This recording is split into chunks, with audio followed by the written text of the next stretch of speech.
How could something like this even be real? I had come back to the house where I grew up, after so many years, only to discover my mother's skeletal body buried in the backyard. The police report stated she'd been dead for over a month, but that just didn't make sense. I had been talking to her up until the day before. So then, who had I been emailing all that time, still trying to make sense of it all? I stumbled upon my mother's old diary. What I read inside chilled me to the core, so much so that I shook with fear and fury. I'd only ever seen my father's image in old photographs. Your dad passed away in an accident when you were just a year old. My mom used to tell me when I was little. I was raised by her alone, in a single-parent home. She worked herself to the bone to make sure I could go to college. She was quiet, but also strong and endlessly kind, my hero, and the one person I always leaned on. My husband Ryan understood how much she meant to me, and he always treated her with respect. Ryan and I had been classmates in college, and we tied the knot when I turned 26. We settled down about 2 hours away from where I grew up. But after years of pushing herself too hard, my mom's health started to decline, and she began missing work more often. Mom, why don't you come live with us? I'd feel so much better knowing you were close, I suggested. Ryan's totally fine with it too. That's sweet of you, she replied with a soft smile, but I'm more comfortable on my own. I respected her decision, even though it worried me deep down. To stay connected, I suggested we talk almost every day. Mom wasn't great with technology and even found emails tricky, so we stuck to phone calls. Hearing her voice every day gave me peace of mind, especially since we lived apart. Naturally, I wanted to visit more often, but with my busy job, I could only manage about 1 visit per month. To help out, Ryan would check in on her whenever he could. If you're swamped, I'll go see how she's doing. Don't stress, he'd offer. Thanks so much, I really appreciate it, I'd tell him. She's my family too, he'd say with a warm smile, and he always visited her without a single complaint. Ryan had a good heart, no doubt about it, but he wasn't exactly great with money. He had this habit of buying things without thinking about the cost or even asking me first. We had clashed over his spending many times, but nothing really changed, so I started limiting how much money he could use. Then one day, I nearly fainted when I saw our credit card statement. Why is this bill so outrageous? It's over $11,000. I gasped. Well, Ryan mumbled, looking down. So what was the point of setting an allowance if you're just going to blow through it anyway? I snapped. The other night, I went out drinking with my friends, and I kind of ended up footing the bill, he admitted. You can't just pay for everyone when we're not made of money. I shouted, not even thinking. I'm really sorry, it won't happen again, Ryan said, genuinely ashamed. He promised me he'd be more careful, so I decided to give him another chance. But it didn't take long for him to break that promise. Less than a month later, in fact, this time, he'd dipped into our joint savings without even telling me. I really needed the money, he claimed. This is unbelievable. You touched our savings? I exclaimed, completely shocked. I'll pay it back once I get my next paycheck, he said, but I didn't feel like he meant it. I was furious. That's it. If this keeps happening, I'm filing for divorce, I snapped during the heat of the moment. Ryan instantly panicked. Please, no. I'll really change, I promise I'll take this seriously from now on. He kept apologizing, nearly in tears. This better be the last time. I'm not forgiving you just yet, it all depends on what you do next, I warned him. I made up my mind. If he messed up again, I wouldn't hesitate to walk away. After that conversation, Ryan started checking with me even for minor purchases. Not only that, he also began helping more around the house and started taking a real interest in my mom's condition. He became noticeably more thoughtful and dependable. From then on, we had no more arguments over money, and life felt stable again. But for years into our marriage, something unexpected happened concerning my mother. I've come down with a cold and lost my voice. Please email me instead of calling for a while, she wrote in a message. Huh? I was taken aback. She'd never managed email before, no matter how many times I tried to show her. Still, the message seemed genuine, so I felt a wave of concern. Are you okay? Should I come over now? I asked. I'm not running a fever, and I'd hate to pass this along to you. No need to visit, she replied. The responses came quickly, way faster than I ever expected from someone who'd always avoided email. Something about it just didn't sit right. I really wanted to go see her in person, but I was slammed with work and couldn't find the time. Should I go instead and check on her? Ryan offered, would you? I asked, feeling a strange tension starting to build. I'm sorry for always leaning on you like this, but I'd really appreciate the help, I told my husband, thankful for his offer. I asked him to stop by my mother's house the following day. When I got home from work, he told me he'd visited and said her throat looked pretty bad, but otherwise, she seemed okay. That gave me a bit of relief, though I hadn't seen her face in a while myself, so I decided I'd visit as soon as work calmed down. Weeks slipped by, and as summer faded, that crisp feeling of autumn crept into the mornings and evenings. Even though I was still keeping in touch with Mom, it was only through email, and I started to feel a little lonely. Then one day, my hectic work schedule finally eased up, and I unexpectedly had an afternoon off. I decided it was the perfect chance to go see Mom again after such a long time. I'll surprise her and just show up, I thought to myself with a bit of excitement, but when I got to the house and rang the doorbell, no one answered. It seemed completely empty, so assuming she had stepped out, I used my spare key to let myself in and wait. Inside, the air was stuffy, and a light layer of dust covered things, like the place had been shut up for a while. I went around opening the windows to let some air in. That's when I glanced out at the garden and noticed something odd about her vegetable patch. It looked like one section had been messed with. Why does just that part look disturbed? I wondered aloud, curious. I went outside to check and saw signs that the soil had been recently dug up. Unable to shake the uneasy feeling, I started digging myself. To my absolute horror, I unearthed a skeleton. I screamed and collapsed, shaking violently with fear. My hands trembling, I grabbed my phone and called the police right away. While I waited for them to arrive, I forced myself to look at the remains again. Then I saw something. Buried with the bones was the necklace I had given Mom for Mother's Day. No, why is this here? I whispered, heart sinking. As much as I didn't want to believe it, the worst possible thought flashed through my mind. Could this really be Mom? The weight of that possibility made me feel like I was slowly drowning in a thick, dark swamp. 10 minutes later, the police arrived and immediately started inspecting the garden. Claire, are you okay? My husband asked, having come after I contacted him. The police began questioning us about everything. We explained that he had been the last person to see her, and that I had been exchanging emails with her up until just the previous day. They seemed genuinely confused. The state of the body suggested she had been dead for over a month. On top of that, they couldn't locate her cell phone anywhere. But I was emailing with her, I protested. She even mentioned being worried about my workload. Claire, that's enough, it's okay now, my husband said, trying to calm me. I was in such deep shock I couldn't even think clearly anymore. All I could do was cry. From that point forward, my husband handled everything related to the funeral. Meanwhile, I walked around in a daze, like I was trapped in someone else's dream. Before I even realized it, the funeral had come and gone.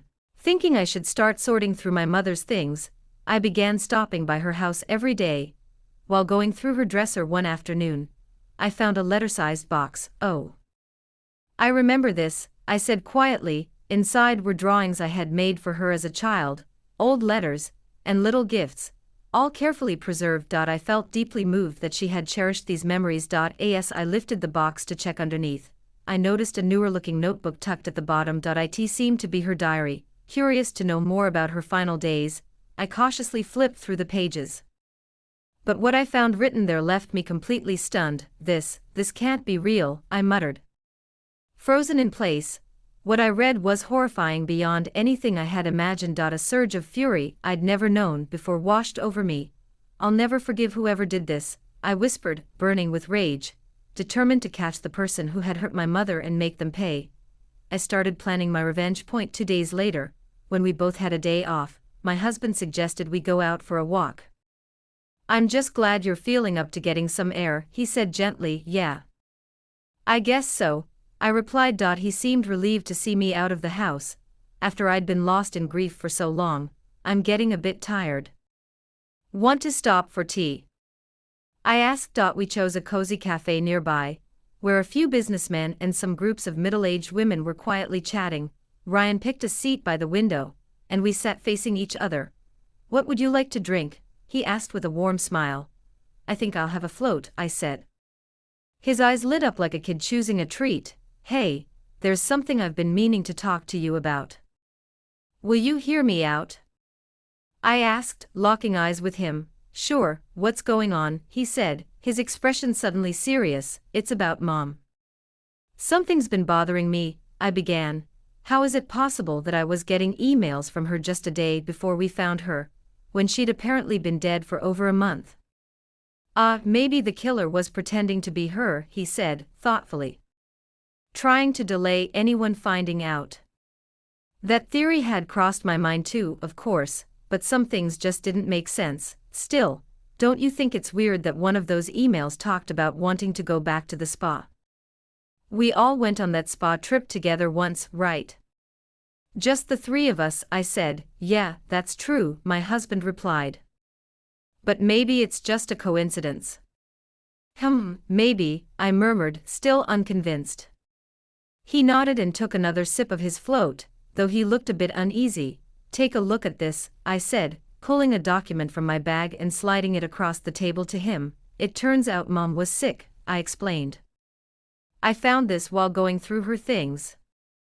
It was a medical report, a diagnosis I hadn't known about until I discovered it among her belongings. She had been battling an illness that required ongoing treatment. Did you know about this? I asked, studying his face. No, I had no idea, he responded. I see. I replied quietly. When I called the hospital to confirm the details, they told me my mother had suddenly stopped showing up for her appointments. Apparently, she had even discontinued her treatment midway through. Ryan folded his arms, appearing lost in thought.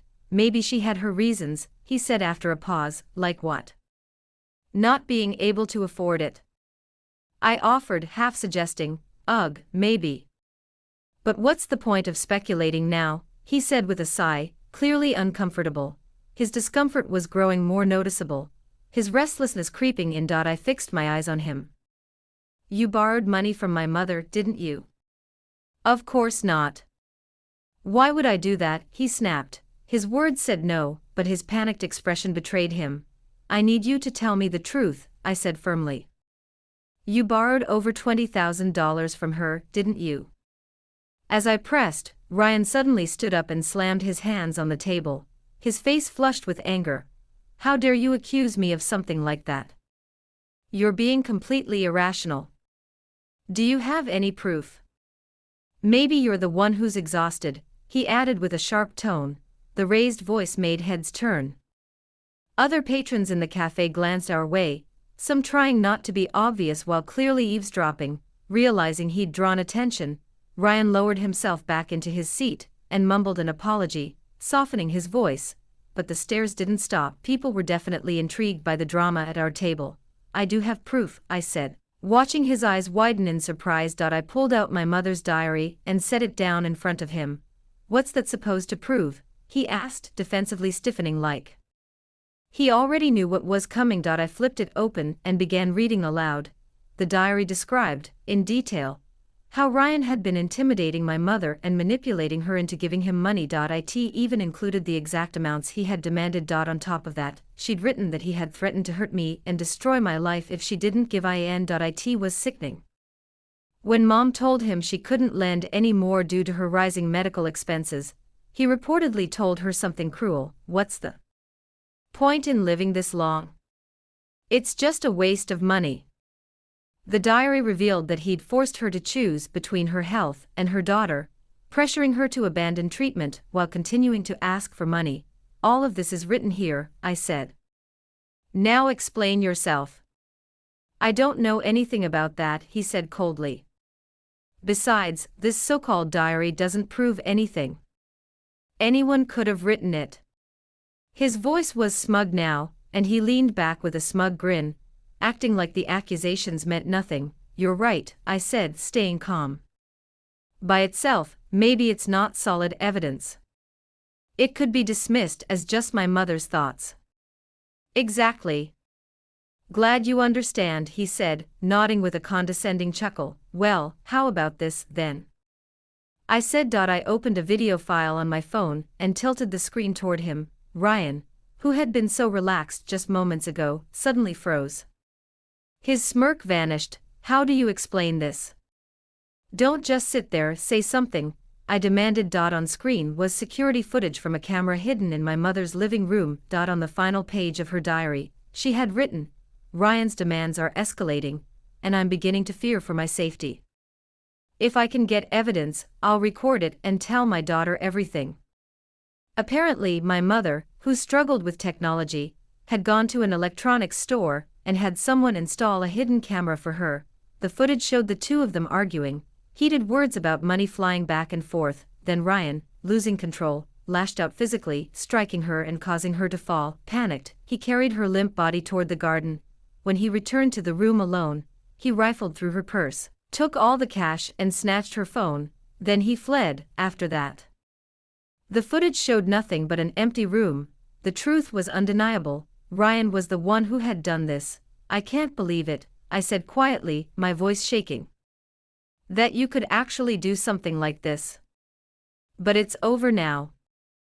There's no way for you to hide. I glared at him, fury and disgust rising from deep within me, but instead of crumbling, he snapped, that damn old witch. Why'd she have to leave something like that behind? He shouted. Why did you blackmail my mother? I demanded. Why? Because I had debts, that's why, he yelled. I needed to pay them off. He confessed everything with no shame, no guilt, just raw selfishness. Clearly, his reckless attitude toward money hadn't changed a bit. He was still as out of control as ever, unable, or unwilling, to stop himself. He'd been living far beyond his means, piling up debt. I had my own student loans to pay off, even as I contributed to our household after we got married. I was struggling too, you know. That's also why he secretly tapped into our joint savings without telling me. You put on this whole act, pretending to be a responsible husband, I said. But behind my back, you were doing this. Well, I had to keep up appearances, he admitted. If I didn't, you said you'd divorce me, and then I couldn't get money from your mom, right? He laughed, like it was all some clever scheme. That old bat was hiding a surprising amount of cash. Just 'cause you're a single mom doesn't mean you're broke. Apparently, when he started visiting my mother on my behalf, he'd snooped around and found her bankbook lying out. She was never flashy or extravagant. She must have saved over time, little by little, from her modest salary, probably preparing for emergencies. I could just picture him grinning when he saw the balance, thinking jackpot. At first, she lent me money without hesitation, he went on. But after the first time, she started hesitating, mumbling something about needing it for her treatment. So you used me to pressure her, I said, disgusted. You used me like a threat. That's just vile. Kind of touching, though, isn't it? He smirked. Saying her daughter's happiness was more important than her own. That's what they call a mother's love, right? His twisted grin made my stomach turn. There wasn't a shred of guilt in his eyes. Still, he didn't have to take her life. Oh, come on. That wasn't intentional, he scoffed. She just stopped breathing after I hit her. I panicked. Okay. He said it so casually, it was chilling. I figured if I left her in the house, the smell would become a problem, so I buried her in the garden. Seemed like the best option. His words were void of emotion, as if he'd stepped outside what it meant to be human. Tears welled in my eyes when I thought of what my mother must have gone through, but I couldn't stop here. If I wanted to bring peace to her memory, I had to expose everything. So it was you who pretended to be her in those emails? I asked. Yeah, he said with a shrug. I thought it might comfort you, make you feel like she was still around a little longer. I don't need that kind of twisted comfort, I said through gritted teeth. He'd thrown away her cell phone right after I contacted him about finding her.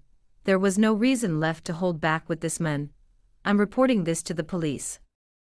Right now, I said, standing firm. I have all the proof. There's no escaping it anymore, your crime will be judged in court. Wait, seriously? You're going to turn me in, he stammered. But I didn't mean to kill her. If that's true, then you should have called an ambulance the moment it happened, I said coldly. Instead, you buried her, stole her money, and pretended she was alive. That makes it worse. Wait, hold on. Please don't go to the police, he pleaded, his voice suddenly trembling. We're husband and wife, aren't we? That pathetic attempt at reconciliation made me feel sick. Not anymore, I said. You tormented my mother. We're done. I want a divorce. I pushed away his desperate hands as he tried to cling to me, then, like a switch flipped, he slammed the table and got to his feet, yelling, "You don't mess with me," he bellowed, forgetting we were still in a public cafe. He reached toward me, shouting wildly, but before he could do more, several nearby customers stepped in to restrain him. Stop it. Let go of me, he screamed. Claire, do something. Tell them to get off me. I hope you reflect on what you've done, I told him, my voice calm but firm. Spend the rest of your life making it right. Just then, the sound of police sirens echoed in the distance. Turns out, the cafe staff had called the cops, and Ryan was taken away shortly after. Our divorce was finalized soon after that, and through a lawyer, I filed for damages, $30,000. He was arrested for what he did, and given the weight of his crimes, he's likely to be behind bars for a long time. Sometimes, I wonder, did I manage to fulfill at least part of my mother's unspoken wishes? I asked myself this while staring up at the cloudless sky. From now on, I'll live my life with dignity, so that my mother, wherever she is, can be proud of the daughter she raised.